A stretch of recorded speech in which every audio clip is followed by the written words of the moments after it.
बुल्ढाना जिले के सरकारी समर्थन मूल्यों केंद्रों की अवधि समाप्त हो गई है। अब तक केवल 30% किसानों की मक्का की फसल खरीदी जा सकी है, जबकि 70% किसानों के घरों में मक्का अभी भी पड़ा हुआ है। निजी बाजार में मक्का के दाम बहुत कम होने के कारण किसान आर्थिक संकट में है। इस स्थिति को देखते हुए किसानों ने सरकार से मांग की है कि बुल्ढाना जिले में केंद्रों की अवधि को मक्का खरीद का लक्ष्य बढ़ाया जाए। नमस्कार, मी नंदकिशोर त्र्यंबकेश्वर, गोदाम व्यवस्थापक सहाय्यक, तहसील कार्यालय बुलढाणा।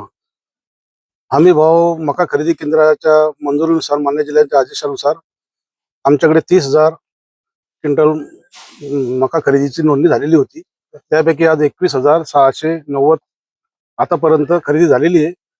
उर्वरित खरेदी आज संध्याकाळपर्यंत पूर्ण होईल, परंतु आज शेवटचा दिवस असल्याने सायंकाळी उशीर जरी झाला तरी कोणताही कास्तकार नोंदणी झालेला व टार्गेट असलेला वंचित राहणार नाही, याची आम्ही दक्षता घेऊ। शांततेने सर्व खरेदी सुरू आहे।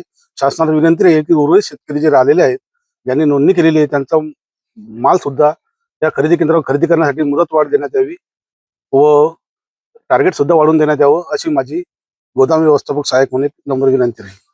पवन शेळके, राणा राठकर। मी एक शेतकरी असून नाफेडला जो हमी भावने माल खरेदी आपलं जे मक्का खरेदी करणे चालू आहे, मला घरून इथपर्यंत आणण्यासाठी किंवा इथं संस्था व्यवस्थापक आणि या नाफेडच्या केंद्रावर मला कुठल्याही अधिकाऱ्यांबद्दल किंवा कोणाही बद्दल मला इथं काही तकलीफ झालेली नाही। माझा माल व्यवस्थित खाली झालेला आहे, पण जी उर्वरित मक्का माझी घरी राहिलेली आहे ती मक्का मला आणण्यासाठी आता इथं टार्गेट नसल्यामुळं ती मक्का मी आणू शकत नाही। पण शासनाने जर ते टार्गेट वाढवून दिलं तर हमी भावासाठी ती मक्का माझी इथं येऊन पोहोचू शकते। पण गावात जे बेपारी येऊन 1650, 1400, 1500 या भावाने जी मक्का खरेदी करताय, तर आमच्या शेतकऱ्याचं तिथं खूप नुकसान होतंय।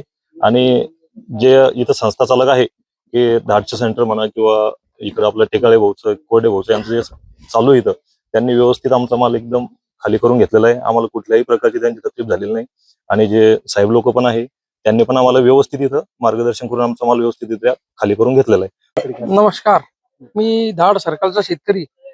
आता नाफेड चालू असल्यामुळे धाड सेंटरला 809 शेतकऱ्याच्या नोंदण्या झालेल्या आहे। तरी सुद्धा 809 शेतकरी म्हणजे म्हटल्यावर 39,000 क्विंटल एवढ्या शेतकऱ्याच्या नोंदण्या झालेल्या आहे। त्यामध्ये फक्त 12,253 क्विंटल आतापर्यंत खरेदी झालेली आहे, मका खरेदी झालेली आहे। बाकी शेतकरी वंचित राहू नाही म्हणून शासनाला नम्र विनंती आहे माझी की बाबा अजून उद्दिष्टे वाढवून देण्यात यावे मक्काचे आणि त्या मुदत वाढवून देण्यात यावी, ही शासनाला माझी नम्र विनंती।